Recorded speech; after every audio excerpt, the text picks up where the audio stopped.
I'm joined, as ever, of course, by Laure Jackson of Santé on Jersey. Hello, Anne. Hello, it's great to see you. Now, you have fairly recently, you've got a new centre on Jersey. Let's just give us the why. Why do you need a centre on Jersey for Sensory Health? How does that help people? Oh wow. Oh, it is a centre for all ages, all stages, all kinds of people are free to be able to use it because we are all sensory beings. That's part of the message that I'm trying to get out, that we should all be in our best sensory health. But it's partly there for those who are definitely neurodivergent, would like a space where they can be in control of the sights, the sounds, how busy it is, how noisy it is, just so they can control the environment and come and relax as a family together. Or it can be for schools to come and bring people in who don't want to learn at school. They're having problems with accessing that environment. For adults with learning disabilities, for older people to be able to come and connect together, to have a place where they can come and have a cup of tea, cup of coffee, play some dominoes, play some cards. Again, in an environment that they can control the atmosphere, really, of what is going on. So it can be a private use or it can be a shared space like any other kind of soft play area. It's not really soft play. It is sensory integration equipment. So it's about the movement. It's about really stimulating the vestibular system in all kinds of different movement ways. And it's also quite risky. Lots of places have to be designed so that they are as safe as can be with the numbers of people that they have. Mine is limited to a maximum of 4 families at a time, but it has the element of risk that it's very unstable equipment in there because the brain develops better with an element of risk, a managed risk. So it's got a very different feel to a normal play area or just a safe zone, partly because of the equipment that's in there, but also because you can book it out just one person at a time. That leads me not to the topic for today, which I do have one up my sleeve, but risk and learning, because you just said the brain learns better when there's some instability or when there's some risk. What Expound that one a bit. That's interesting. Yeah, I think it comes into the element of to do something that has an element of risk means that someone has to be motivated to do it. Unless they're being forced, I'm not going to go down that route because that's not nice. But when we choose to do something that stretches us a little bit, then boy, is the brain engaged. So it's like the whole brain fires, the whole brain comes alive in trying to do this thing, whether it be a thought processes or whatever it is that the body and the brain are trying to do, it just gets the whole brain involved because there's an element of risk. So arousal levels increase, which is great for the most part. We do have to watch for those who are overreactive, but generally that little bit of extra motivation, that extra something that gets the whole brain activated and alert makes really good for building neurons in the brain, making connections, building good things within the brain and connecting it well with the body. It's interesting because things like adventure parks or theme parks, that sort of thing. Obviously, you've got roller coasters and you've got all these different things, and they're all built, we assume, of course, to a really high standard. Therefore, they're safe, they're not dangerous, but they do create risk or fear, but in a very controlled and measured way, which, of course, some people like. Now, I hate them with a vehement passion because I had a very bad physical stomach reaction. Not so much I was sick because I didn't like it, but it really did mess my stomach up a bit on one ride. So I don't like them. Some people do because it's bringing in that element of instability, that unstableness, and that risk. And then I just found that really interesting. You're saying the brain works well when things are unstable because, of course, we have to apply it more. It's a bit like having a greater load. If you want to build a bigger muscle, you need to, over time, incrementally add more weight and try and lift that weight. And eventually, over time, your muscle will grow. And in the same context, I guess, with the brain, it's the same sort of principle. It is, and that's where there's a difference between sensory stimulation and sensory integration. So say if you're going on a roller coaster, boy, is your vestibular system, this movement system, that is so stimulated in a way that there is nothing on Earth. Literally, you can go to space and get the experience, but there's nothing on Earth that will give you that sensory stimulation for the upside down, for the speed, for the movement, for the jerking, for the upside down, for All of that is sensory stimulation, but your body's not doing anything. You are strapped in because you're going to die. If you're not well strapped in, you're going to fly off and land somewhere. So it is all about stimulating the vestibular system.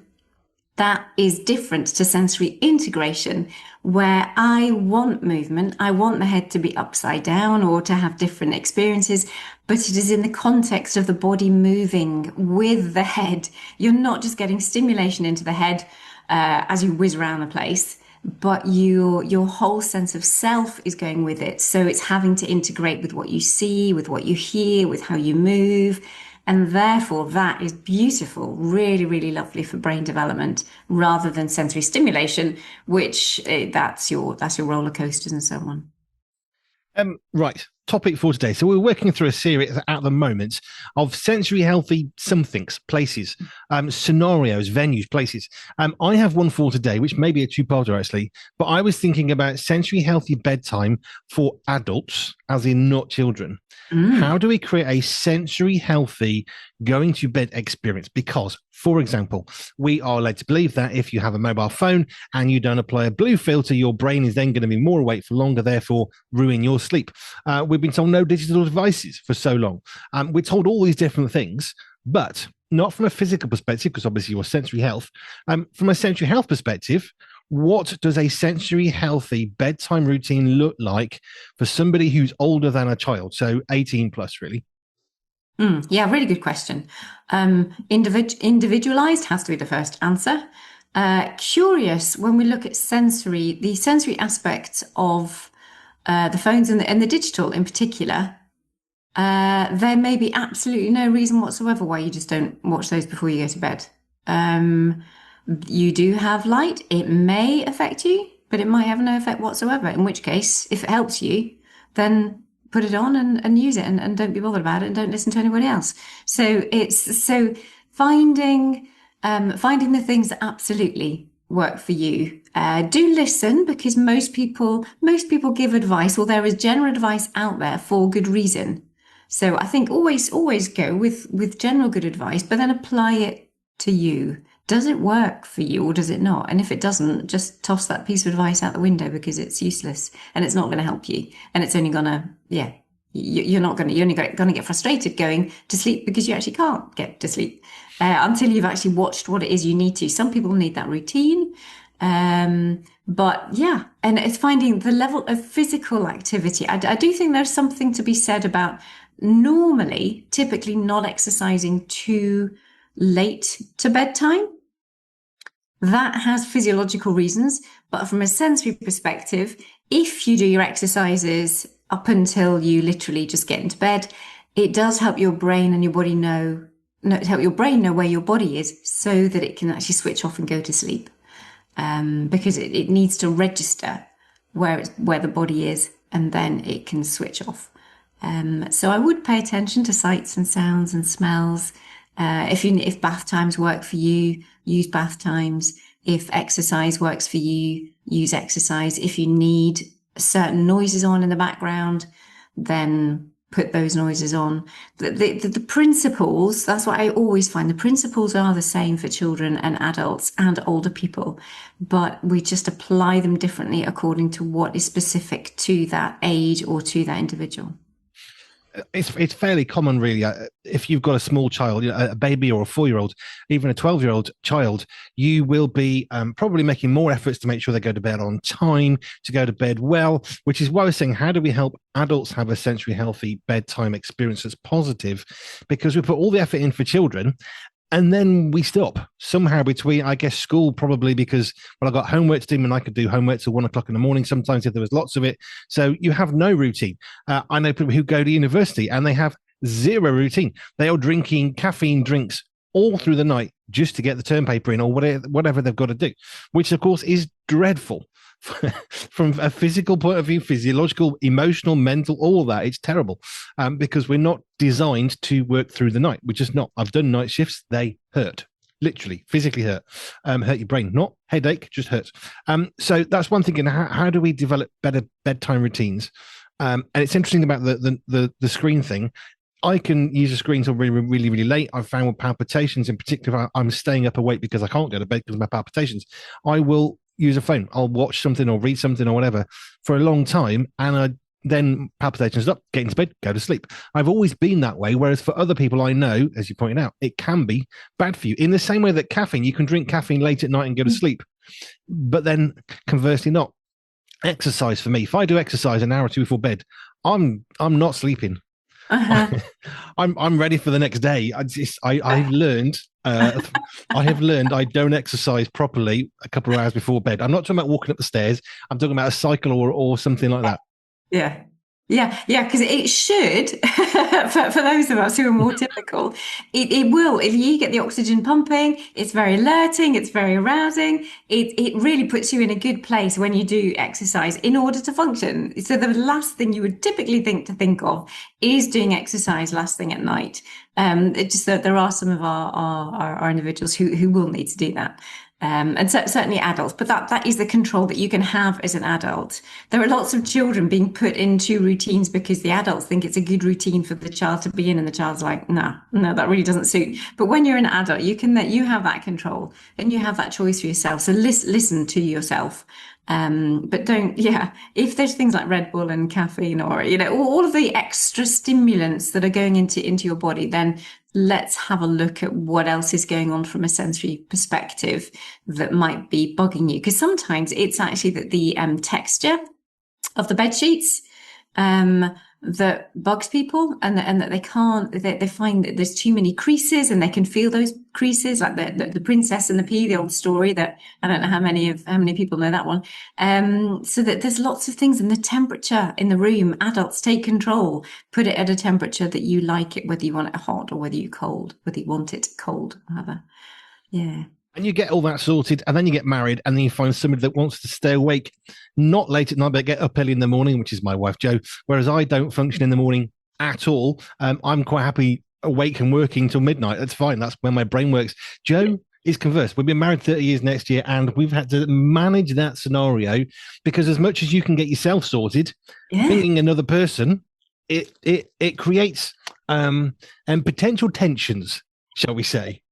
It certainly does. That is one to work through. At the moment, this is going to sound strange too. Now, I am in a separate room, but only because my husband is in a lot of pain at the moment with his teeth. So it doesn't me no good to be waking, because it's the auditory. I can hear him when the pain hits. He has to learn how to cope with it, and he's using his own strategies to cope with the pain. But that causes my ears to wake up during the night, and I can hear him making his noises to help himself with the pain. So although he manages it remarkably well, he's doing, but that's not good for me, because my ears are attentive and they wake up because it's my husband and because I love him, and it's just like I want to be able to care for him, but not during the night, do I not? So I am elsewhere so that he does what he needs to. I can get some sleep, and then once this season, however long it is, settles, then we'll be able to go back again. But yeah, you just have to don't take anything as, if you have to do something that's different, then do something that's different, because you just do,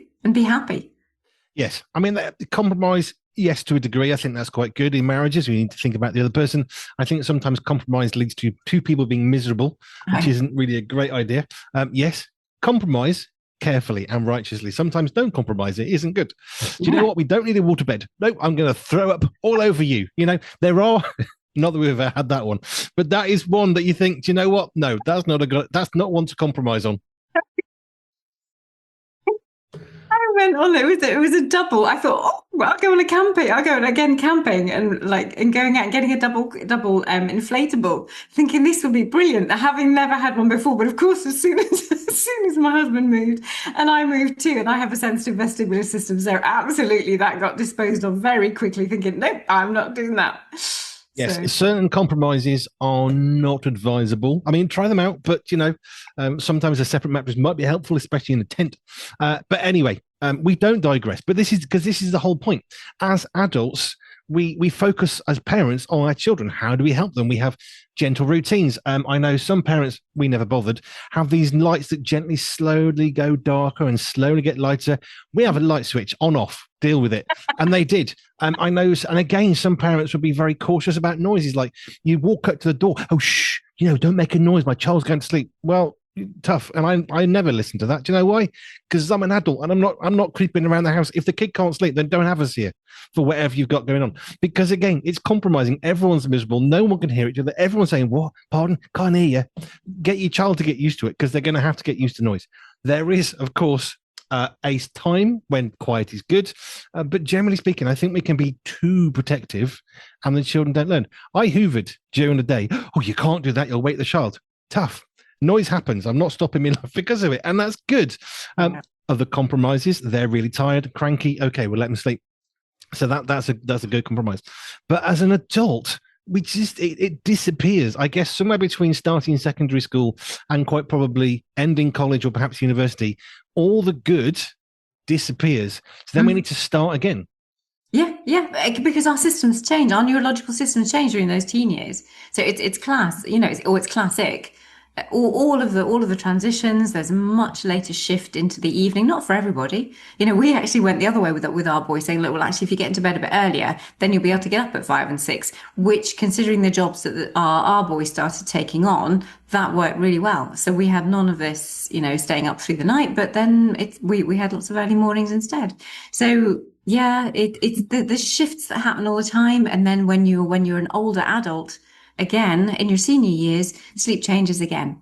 And it's how you manage that, how you don't get frustrated with yourself when you wake up after a few hours, if you need the loo during the night and what that does to your sleep, and being able to enjoy those naps during the day. I've recently moved my medication, which I take for my heart. I've moved it 1 hour later in the day. So it's 1 hour later in the morning, 1 hour later at nighttime. And what that means is now I'm having a cold glass of milk, because I can't take my tablets with a hot drink because it dissolves in my mouth. Not pleasant. So I have a cold glass of milk to help the medicine to go down at night at about 10 o'clock. I'm waking up every morning now much earlier because I've got to go to the loo, which is a bit annoying. I would never normally drink that late at night, but you know what?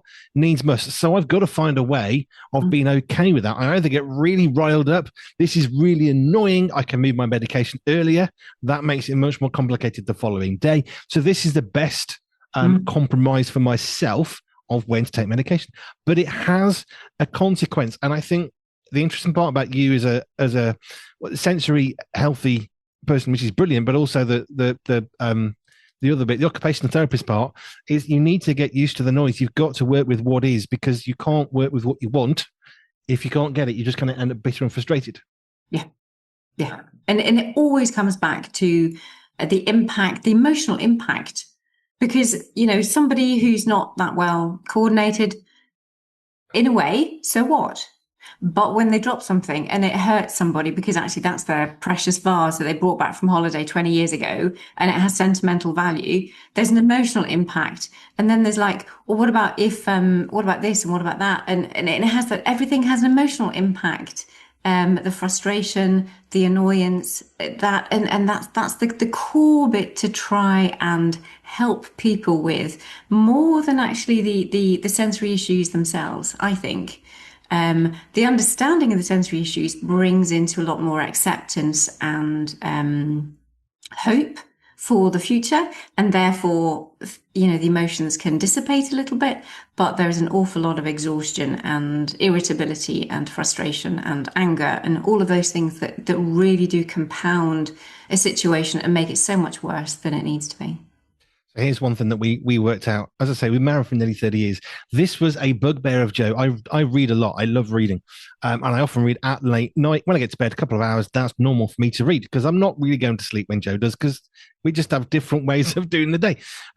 Only in the last couple of 3 years, perhaps, has Joe started wearing an eye guard at night, so it blocks out the light so I can read. Because it would be the same thing every night. She would get to the point of, right, I'm ready for sleep.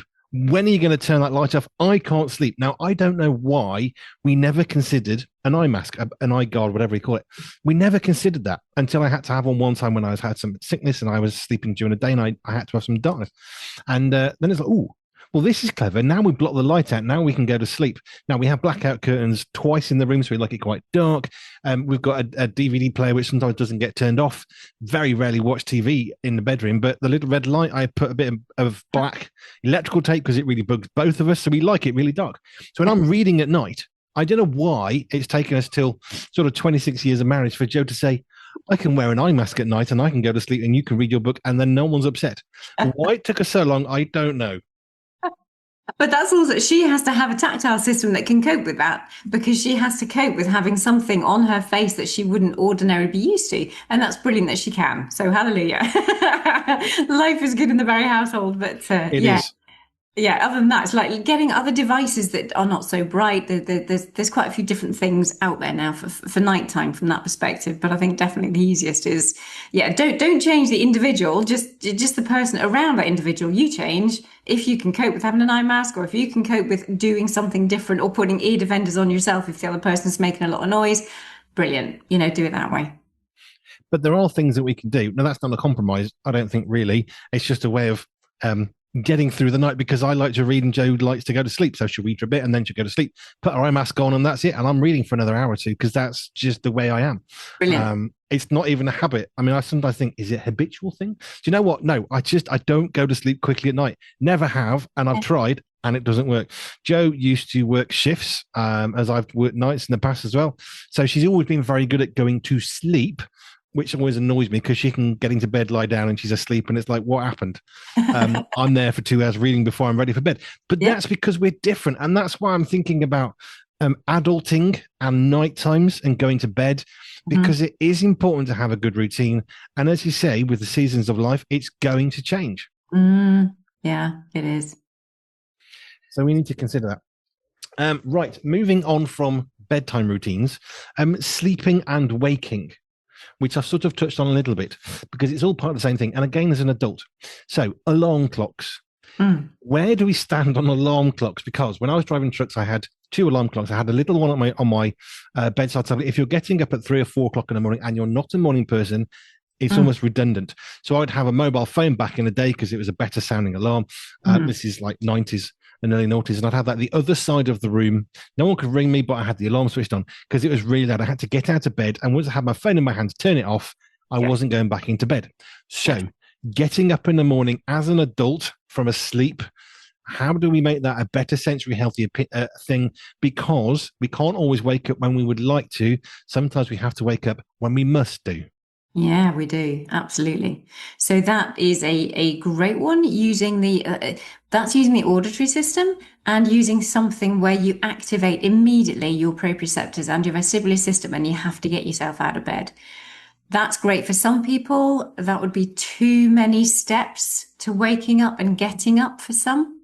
So to make that transition a little easier, it would be bringing in what can we do for light? So it is bringing in those bulbs that the daylight bulbs that come into play at a touch, and you get a gentle bringing of your visual into it being brighter. You would probably need some auditory to get your brain awake, because you never have earplugs. We don't have ear lids, rather. So our ears are always open. So having some form of sound is great. It'll be very interesting in time to see whether anybody ever develops a vibrating bed that is connected to a timer, so that it's the vibrations that will stimulate your tactile system, so it won't depend on your auditory system. I don't know if that exists at the minute, but that would be one thing, again, to get your body in your brain starting to wake up, but not using the alarms that for some people they just don't like that. But once you've got that gentle awareness, the other thing is, I suppose I was just thinking of Wallace and Gromit then, actually, where the bed, so proprioceptive wise, you are physically moved, so you have to move and you get your muscles and your joints moving because your bed automatically moves at a certain time. And then therefore it moves your head and your vestibular system, and you get more alerted that way. Most people, I would say, let's just do it more gently, so that you might do your Pilates in the morning in bed. So your head doesn't have to move. I think getting our heads up, that's the very last thing that people want to do when they're tired. So let's wake up the rest of the body first, but keep your head lying down, keep your head still, and then move your arms, pull, push, give yourself a rub and a scrub. When you're lying there, do your Pilates, do your little bit of exercises, and then start to move the head from one side to the other, slightly move it up and down, wake up that vestibular system in the way that you can do, in a way that's not stressing you out. or getting you grumpy for the rest of the day.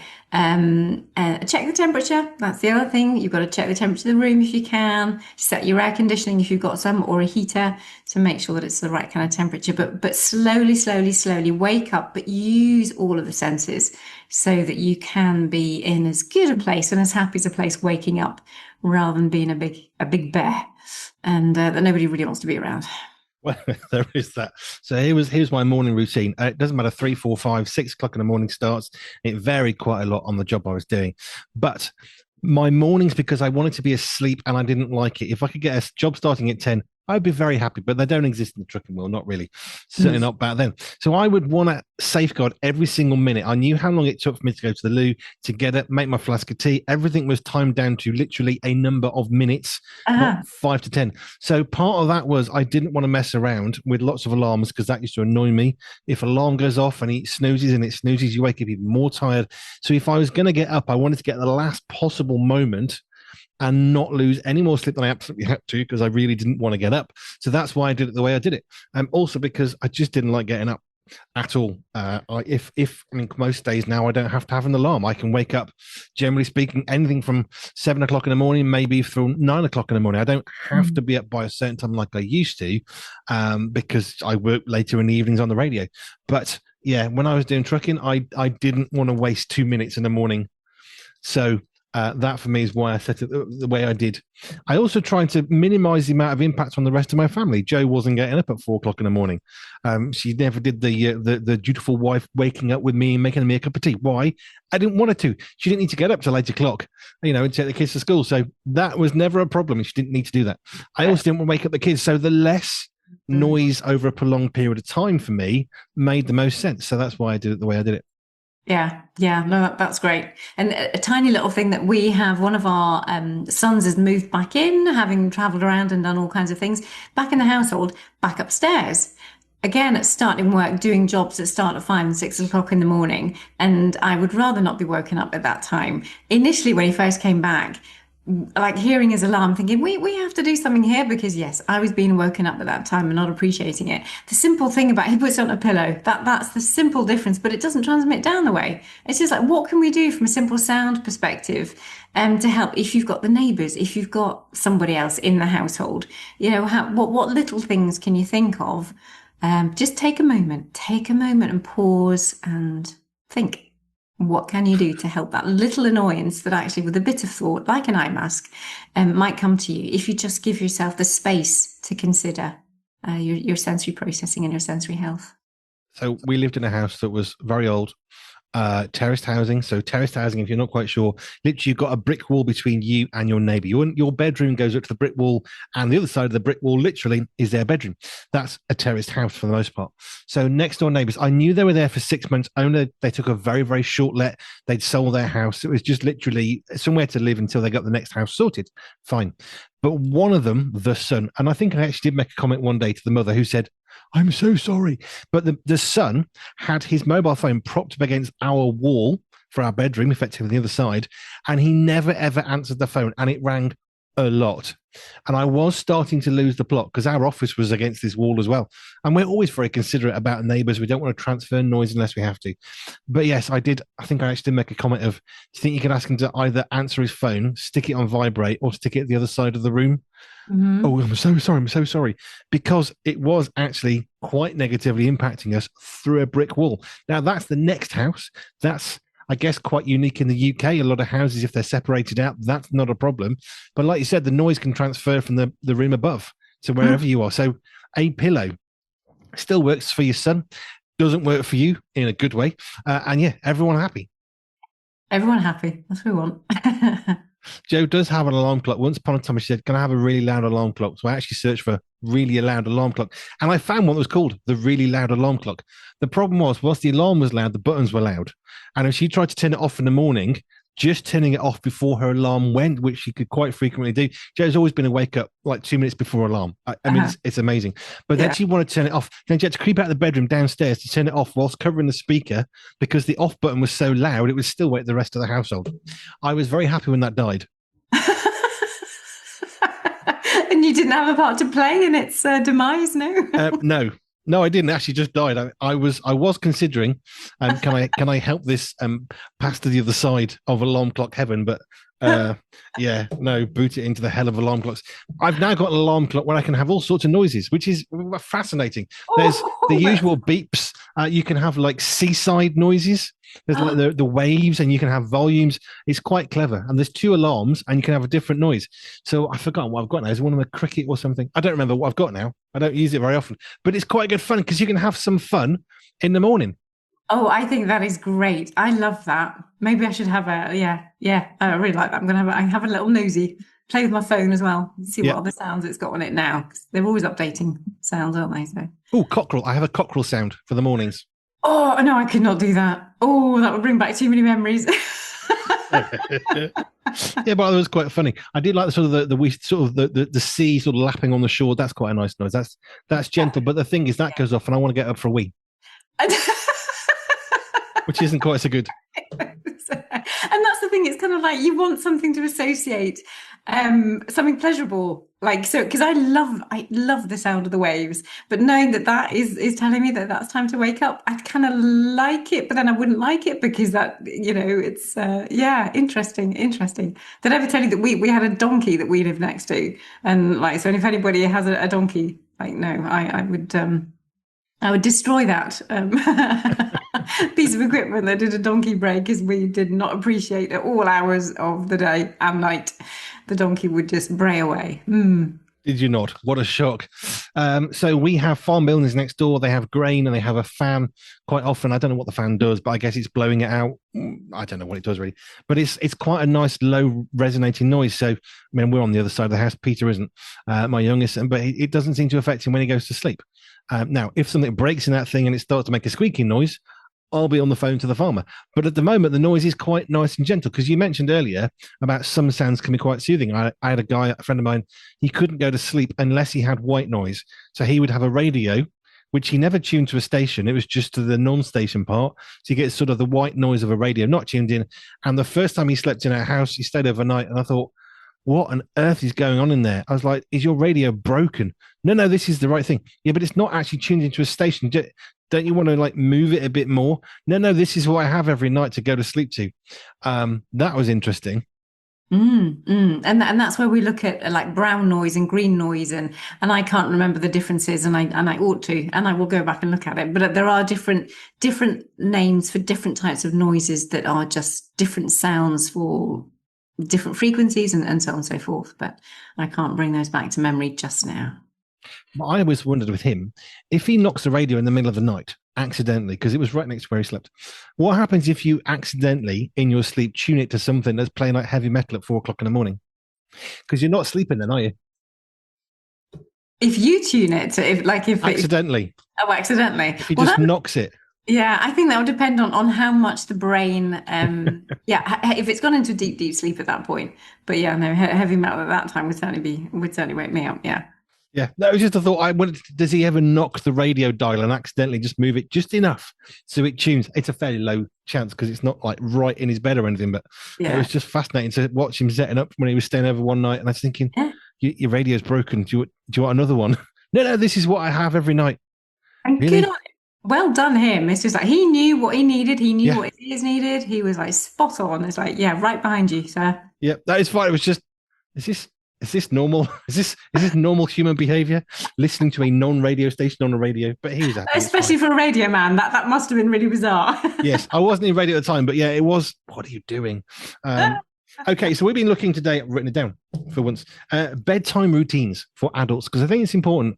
Because as children, often we care for them greatly, and then we become adults, and it just gets tossed out the window, and we're drinking caffeine drinks sometimes at school, bad for you always, and then at university, not wise. Less parties, less time out, and do more you work at your bedroom in your office. But I think it's easy to slip into that, and the problem is slipping into that is you have to then undo that, and then as we get older, there's jokes on the internet now. I used to go out partying and clubbing. Now I stay in and read a book and go to sleep by 9, and I think that's becoming a trend. But do you know what? That's okay. It is okay. 9 is the new midnight. Absolutely. Absolutely. Right, Anne, thank you. If you want to connect with Anne Laure Jackson, whether you live on Jersey or not, you can get a flight to Jersey from Manchester. It's quite cheap. You can then go to the Santé Centre, just saying. You can connect with her this way, pure247radio.org, pure247radio.org/ALJ, and you will connect with Anne on Santé and all that she does on Jersey. But you can get a flight to Jersey. Yeah, I know. Come visit. Absolutely. You can. Right. Might even be cheaper to fly to Jersey than it would be to travel somewhere in the UK to do the same thing. Just saying. Yeah. Yeah, totally. Just get yourself up early if you don't mind the early starts, because I guess the flights are going to be early, aren't they? Anyway. But they know how to get up early now. Well.